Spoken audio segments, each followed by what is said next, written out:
We took down a very fierce bull. He surprised us. Jake Morrison had been a stockman in the Northern Territory for 32 years, and he'd never met a bull he couldn't handle. His brother Danny, 10 years younger, was cut from the same cloth. Tough, practical, and fearless when it came to cattle. Together, they ran Morrison Station, 60,000 hectares of red dirt and spinifex in the heart of Australia's cattle country. But Zeus was different. The massive Brahman bull had arrived at Morrison Station 3 years ago as part of a breeding program. From day one, he'd been trouble. Aggressive, unpredictable, and absolutely fearless. He'd put 2 stockmen in hospital, destroyed 3 gates, and once charged a Land Cruiser hard enough to dent the bull bar. Most cattlemen would have sent him to the abattoir long ago, but Zeus was worth keeping. His genetics were exceptional, and the calves he sired were some of the best on the station. Still, everyone knew Zeus was a ticking time bomb. The call came through on a scorching January morning, the kind of heat that made the air shimmer and turned metal too hot to touch. One of the station hands, a young bloke named Cooper, radioed in from the eastern paddock. "Jake, we've got a problem. Zeus is down. Looks like he's hurt bad." Jake and Danny exchanged glances. A bull like Zeus didn't go down easy. If he was injured badly enough to be lying in the paddock, something serious had happened. "We're on our way. Don't approach him. Coop, even injured, he's dangerous." They took the ute out to the eastern paddock, dust billowing behind them on the rough station tracks. Through the shimmering heat, they could see Zeus lying on his side, about 200 meters from the fence line. Cooper stood at a safe distance, watching. As they got closer, Jake could see the problem. Zeus had gotten himself tangled in old fencing wire, probably while trying to scratch against a fence post. The wire was wrapped tight around his hind legs and one front leg, cutting into his hide. The bull had clearly struggled hard. The ground around him was torn up, and there was blood on the wire where it had dug into his flesh. Bloody hell. Danny whistled low. "How long's he been like this?" "Found him about an hour ago." Cooper's voice was tight with nerves. He was thrashing pretty hard at first, but he's worn himself out now. Zeus lifted his massive head as they approached, his eyes rolling white with fear and pain. He bellowed, a sound of rage and distress that echoed across the paddock. Even down and injured, he was terrifying. 1,500 kilos of muscle, horn, and pure aggression. "We need to get that wire off him before it cuts any deeper." Jake assessed the situation with a stockman's practiced eye. "But if we approach him wrong, he'll thrash again and make it worse. Could break his own legs, or gore one of us," Danny added. "Zeus doesn't know we're trying to help. Far as he's concerned, we're predators moving in for the kill. They'd dealt with plenty of downed cattle before, but never one as dangerous as Zeus. A normal bull, they could approach carefully, maybe use sedatives if needed. But Zeus, even drugged, he'd be a threat. And the wire was cutting deeper with every movement. They didn't have time to wait for a vet to come all the way from Catherine. Right. We'll need ropes, wire cutters, and luck." Jake pulled gear from the back of the ute. "Danny, you come in from the left. I'll take the right. Cooper, you stay back with the ute running. If this goes bad, you call for help and don't try to be a hero."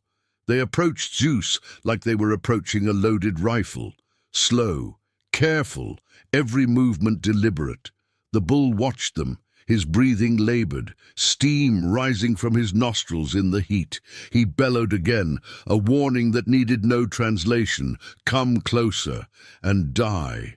"Easy, mate. Easy now." Jake's voice was calm, soothing, the tone he used with spooked cattle. "Nobody's going to hurt you. We're just here to help." Zeus didn't care about words. He tried to struggle, to get his legs under him, but the wire held fast. He collapsed back down with a grunt of pain and exhaustion. Jake could see the bull was in bad shape, dehydrated from the heat and the struggle, bleeding from multiple wire cuts, possibly suffering from shock. "We have to move now while he's tired." Danny was already circling around with a rope. If he gets his strength back, we're stuffed. They worked with the practiced coordination of brothers who'd done this dance 1,000 times. Danny got a rope around Zeus's horns, securing it to the Utes' bull bar to limit the bull's ability to swing that massive head. Jake moved in with the wire cutters, heart pounding, knowing that one wrong move could result in a broken bone or worse. Zeus watched him approach, his dark eyes filled with what looked like fury mixed with something else. Fear, maybe, or resignation. That's it. Just stay still, big fella. Jake reached the first section of wire. It was wrapped so tight it had cut through hide to muscle. He'd need to cut carefully to avoid injuring Zeus further. The moment Jake touched the wire, Zeus exploded. Despite exhaustion and injury, despite the rope on his horns, the bull thrashed with terrifying force. His front leg, the one not tangled in wire, lashed out, missing Jake's head by centimeters. "Jake, get back!" Jake scrambled backward, the wire cutters flying from his hand. Zeus was up on 3 legs now, bellowing, the Ute sliding forward as Danny fought to keep tension on the rope. This was exactly what they'd feared, the bull's survival instinct overriding pain and exhaustion, turning him into a lethal weapon. Then something happened that made everyone freeze.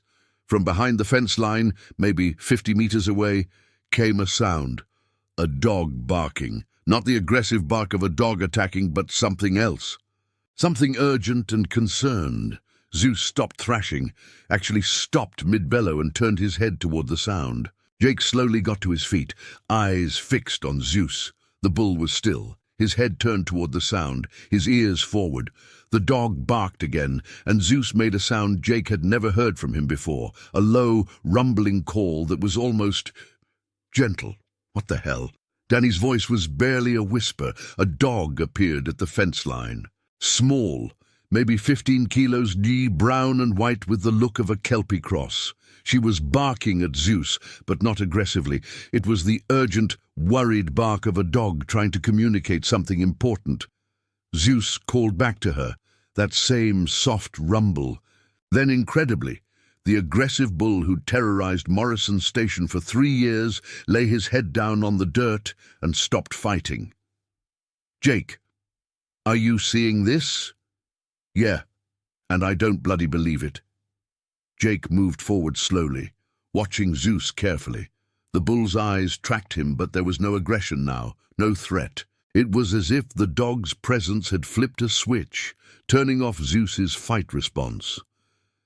Jake reached the tangled wire and began cutting, his movements quick and efficient. Zeus flinched when the wire pulled against his wounds, but didn't thrash, didn't try to attack. He just lay there, occasionally making that soft calling sound toward the dog. Within 10 minutes, Jake had cut through all the wire. Zeus's legs were free, though the cuts were deep and would need treatment. The bull made no attempt to stand, just continued watching the dog at the fence. "Danny, bring the Ute closer. We need to treat these wounds before infection sets in." While Danny repositioned the vehicle, Jake walked toward the fence line where the dog waited. She was young, maybe 2 years old, well-fed but with no collar. She watched Jake approach with intelligent eyes, tail wagging cautiously. "Who are you, girl? And how do you know Zeus?" The dog barked once, then squeezed under the fence and trotted directly to Zeus. She approached the massive bull without fear. And Zeus, the animal that had attacked anything that came near him, lowered his head and let the dog lick his face. Jake felt his jaw drop. Cooper looked like he'd been struck by lightning. Danny just kept repeating, "Bloody hell," under his breath. "That bull's got a mate." Cooper's voice was filled with wonder. "Zeus has got himself a bloody dog mate." Jake pulled out his phone and called the station house. His wife Sarah answered. "Sarah, this is going to sound mad, but is there a brown and white Kelpie cross hanging around the station? Small female, maybe 2 years old." "You mean Bella? She's been showing up for about 6 months now. Nobody knows where she came from, but she's friendly enough. Usually hangs around the cattle yards. Why? Look, because she's out here with Zeus, and Sarah, Zeus is letting her touch him. More than that, he's gentle with her. The silence on the other end lasted several seconds. Zeus, our Zeus, the bull that put Tommy in hospital. The very same. I'm watching it right now, and I still don't believe it. While they talked, Danny had approached Zeus with the medical kit. The bull tensed, but Bella moved beside him, pressing against his massive shoulder, and Zeus settled again. Danny cleaned and treated the wire cuts, applied antiseptic spray, and administered antibiotics, all while Zeus lay quietly with the small dog at his side. This is the calmest I've ever seen him. Danny worked carefully, still not entirely trusting that Zeus wouldn't suddenly revert to his aggressive self. It's like she's some kind of bull whisperer. When the treatment was finished, they needed to get Zeus back on his feet. A downed bull could develop serious complications if left lying too long, but getting Zeus up meant risking another explosive reaction. Bella seemed to understand. She moved in front of Zeus and barked, not the worried bark from before, but something more commanding. Zeus lifted his head and with obvious effort began to struggle to his feet. His injured legs shook with strain, and twice he nearly collapsed. But Bella stayed right there, barking encouragement, and Zeus kept trying. Finally, the massive bull stood, swaying slightly but upright. Bella circled him, checking his legs, and Zeus followed her with his eyes like she was the most important thing in his world. Right. Let's get them both back to the yards. We need to keep Zeus in the medical pen for a few days, make sure those wounds heal clean. They expected problems moving Zeus, but with Bella trotting ahead, the bull followed like a trained dog. The little Kelpie cross led him the entire 2 kilometers back to the station yards, stopping when he needed to rest, waiting patiently as he limped along on his injured legs. Back at the station house, Sarah was waiting with a bucket of water for Bella and feed for Zeus. She watched in amazement as the notorious bull let himself be led into the medical pen without protest, as long as Bella was allowed in with him. "How long has this been going on?" Jake asked. "I don't know. Nobody pays much attention to Bella. She's just one of those station dogs that show up and stick around. But now that you mention it, she does spend a lot of time near Zeus's paddock. Over the next few days, as Zeus recovered, the full extent of his relationship with Bella became clear. The dog stayed with him constantly, leaving only to eat and drink. Zeus, normally aggressive even with his food, would let Bella eat from his trough. At night, Bella slept curled against Zeus's side, and the bull would curve his massive body around her protectively. Jake called in a favor from a mate who worked with the RSPCA, asking if they could track down Bella's history. 3 days later, he got a call back. "Found something interesting. There was a property about 50 kilometers from you that got foreclosed on 8 months ago. Family named Peterson. They'd been trying to run cattle but went under when the drought hit. The bank report mentions they had to sell everything. Cattle, equipment, even their dogs. But one dog, a Kelpie cross named Bella, disappeared before they could rehome her. They had cattle. What kind? Brahman crosses, mostly. And Jake, here's the interesting bit, they had a bull calf they'd hand-raised from birth after its mother rejected it, called him Zeus, fed him bottles, treated him like a pet. He was about 6 months old when the property got sold. Jake felt his throat tighten. Zeus, the terror, the bull who'd put men in hospital, had been someone's bottle-fed baby. And Bella, the little dog who'd wandered onto Morrison Station 6 months ago, had been searching for the bull she'd grown up with. The timing matches.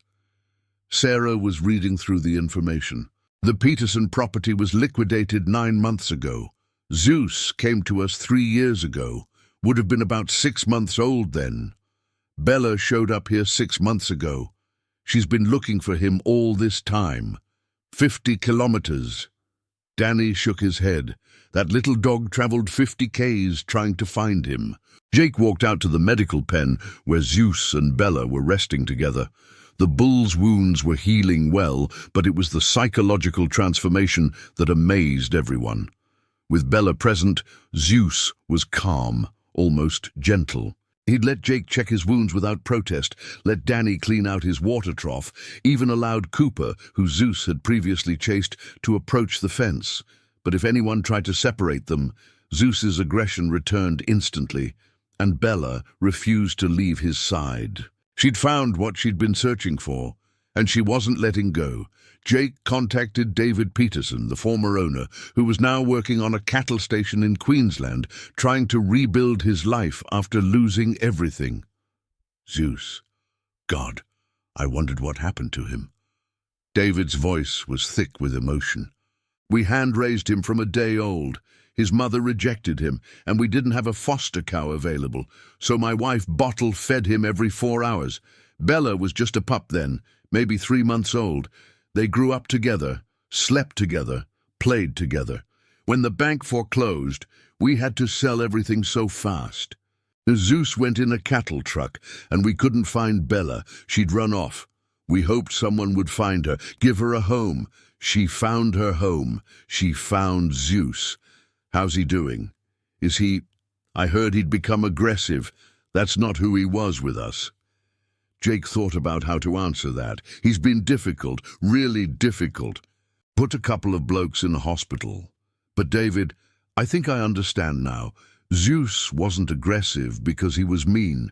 He was traumatized, taken from everything he knew, separated from Bella, thrust into an environment where he was just another breeding bull. He must have been terrified and angry. And Bella, how's she? She's amazing. She walked up to a 1,500-kilo aggressive bull and calmed him down like it was nothing, because to her, he's not a dangerous animal. He's her mate. Would it be possible to visit them? I know I don't have any rights to them anymore, but I'd like to see them, make sure they're okay. Jake made it happen. 2 weeks later, David Peterson drove the 1,000 kilometers from Queensland to Morrison Station. He was a man in his 40s, weathered by hard work and harder times, his eyes carrying the weight of someone who'd lost everything he'd built. When David walked into the medical pen, Bella recognized him immediately. She bounded over, tail wagging frantically, making sounds of pure joy, but she didn't leave Zeus. She kept checking back on the bull, as if making sure he understood that this human was safe. Was friend. Zeus watched David approach, and something shifted in the bull's expression. His ears came forward. He made that soft, rumbling call he'd made when he first heard Bella's bark. David stopped a few meters away, tears streaming down his weathered face. Zeus, hey boy, you remember me? Zeus took a step forward, then another. David reached out slowly, and Zeus lowered his massive head, letting the man who'd bottle-fed him as a calf touch his face. I'm so sorry. I'm so sorry we had to sell you. I'm so sorry you and Bella got separated. We didn't want to. We had no choice. Jake, watching from outside the pen, felt his own eyes burning. This wasn't just about a bull and a dog. This was about loss, about bonds broken by circumstances beyond anyone's control, about loyalty that survived separation and distance. David spent an hour with Zeus and Bella, and Jake could see the bull relaxing in ways he never had since arriving at Morrison Station. This was a piece of Zeus's past, a connection to who he'd been before trauma turned him aggressive.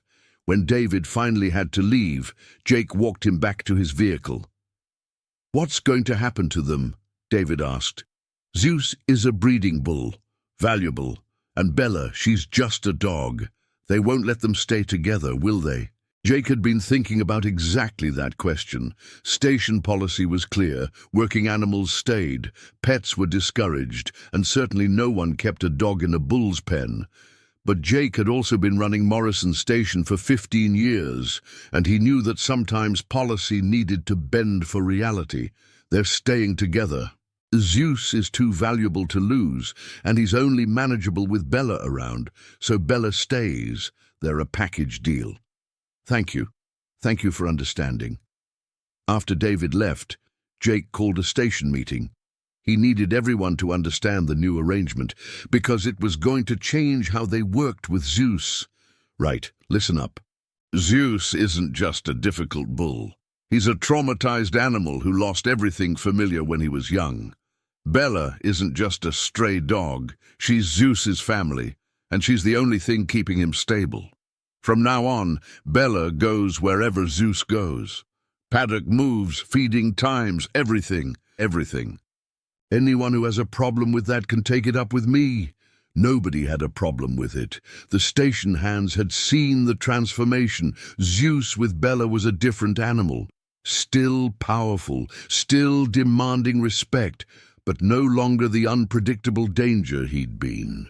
Over the next few months, they developed a system. When Zeus needed to be moved or worked, Bella was there to guide him. She'd learned to respond to commands, and Zeus had learned to follow her lead.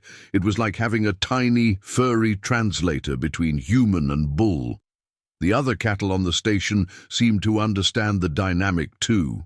Bella would move through the herd, and they'd shift around her, accepting her presence. She became a fixture of Morrison Station life, the little dog who could do what no stockman could. 6 months after Zeus's wire incident, Morrison Station had become something of a legend in territory cattle circles. Word had spread about the fierce bull who'd been tamed by a 15-kilo dog, and stockmen from neighboring properties would sometimes drive by just to see it for themselves. Zeus's reputation had changed. He was still massive, still powerful, still commanded respect, but he was no longer feared. With Bella at his side, he moved through the station routines calmly, sired excellent calves, and proved that sometimes the most dangerous animals just need the right companion. The transformation affected more than just Zeus. Jake found himself rethinking how they managed difficult cattle. How many of their problem animals were actually traumatized like Zeus had been? How many aggressive behaviors were rooted in fear or loss rather than inherent meanness? Sarah started a program pairing rescue dogs with young cattle that had been orphaned or rejected. Not every pairing worked, but enough did that it became standard practice on Morrison Station. The sight of dogs sleeping beside calves in the nursery paddock became commonplace. One evening, Jake sat on the fence of Zeus's paddock, watching the bull graze peacefully while Bella dozed in the shade of his massive body. Danny joined him, 2 beers in hand. "Remember when we thought we'd have to put him down?" Danny said, handing Jake a beer, "before we understood what was wrong." "Yeah, would have been a waste. Good genetics, and underneath all that aggression, he's actually a decent bull. Makes you wonder how many animals get destroyed because we don't understand what they're trying to tell us." Jake nodded. Zeus's story had taught him that aggression was often a symptom, not a character trait.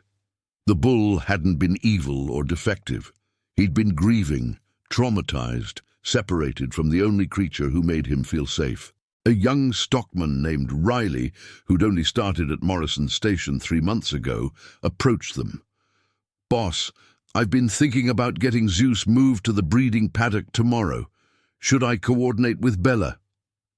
It was a mark of how much had changed that new staff learned about Bella as part of their training. She wasn't just tolerated, she was integrated into station operations. "Yeah, let Bella know first. She'll guide him over. And Riley, take your time. Zeus and Bella work on their own schedule." The breeding season that year was Morrison Station's most successful ever.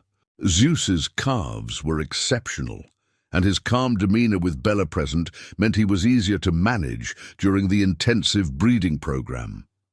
Other stations started asking Jake about his dog handler system, and Jake found himself giving informal talks about animal behavior and trauma at local cattlemen's association meetings.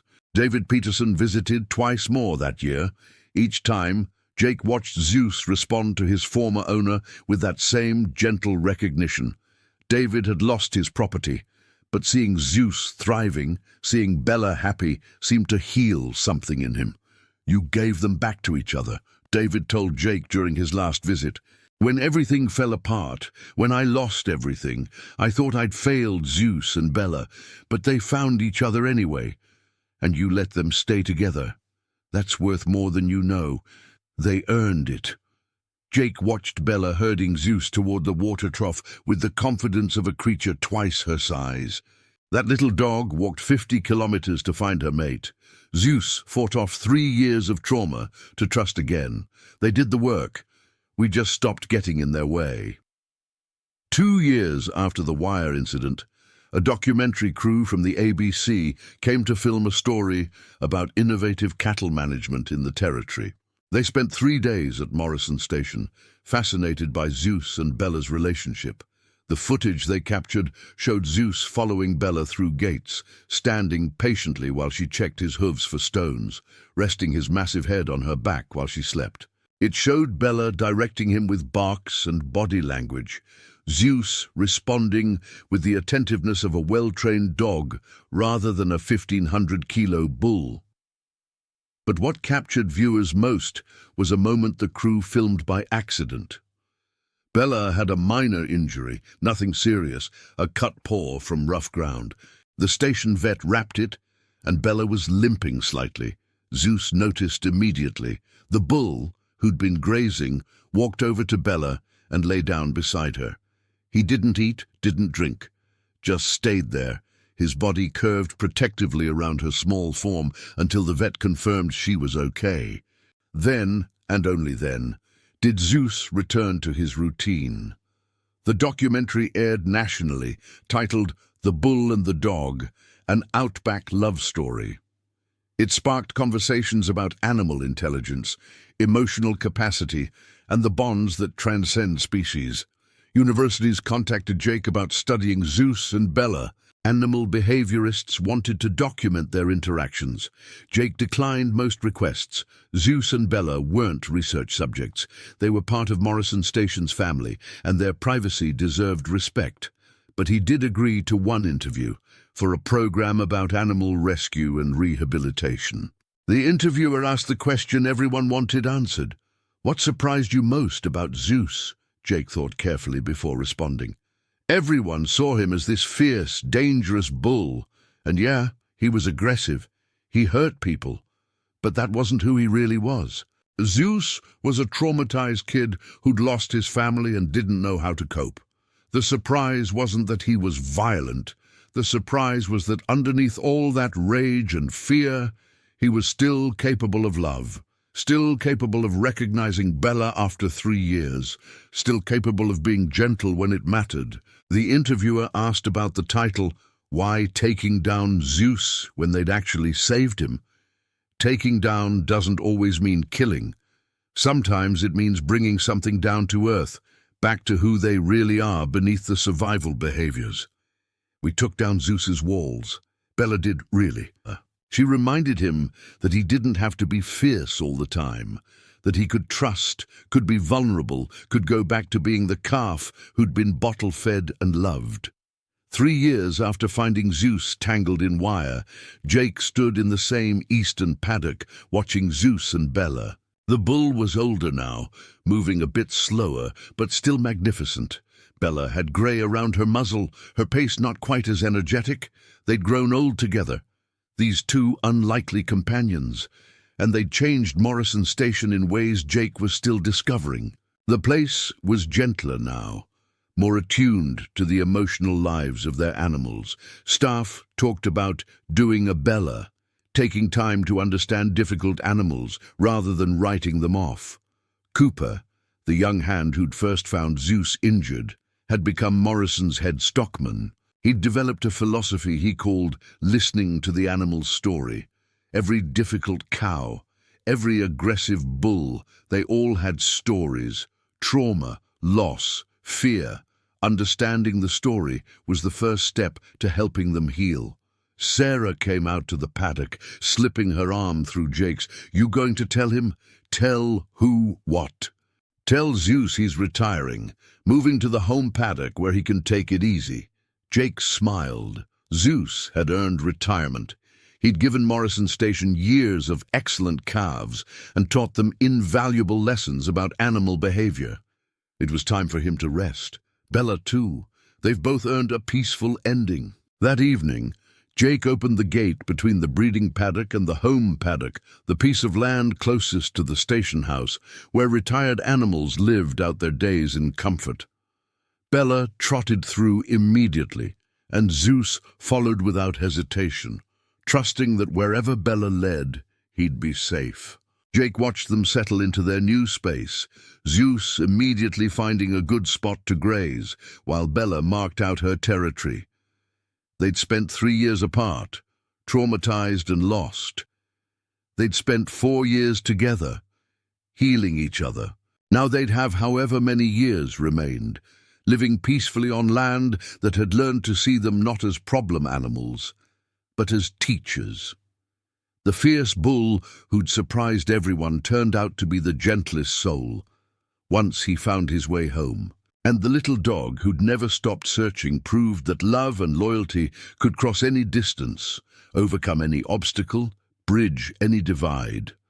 That was the real surprise, not that they'd been reunited, but that their bond had survived everything designed to break it: distance, time, trauma, fear. None of it mattered when measured against the simple truth that they belonged together. Sometimes taking down a fierce bull doesn't mean defeating it. Sometimes it means giving it back its heart.